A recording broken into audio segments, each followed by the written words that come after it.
Ini pemandangan siang ini ya, teman-teman.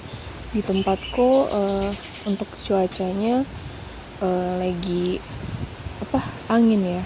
Lagi anginnya lumayan kencang, jadi untuk transportasi kapal dan perahu dan lain-lain itu tidak bisa masuk ke pulauku ya, namanya Pulau Saburai-Jua. Jadi tersendat untuk pemasukan barang dan lain-lain dari Pulau Kupang, tidak bisa masuk ke Pulau Sabu karena kendala cuaca, angin kencang.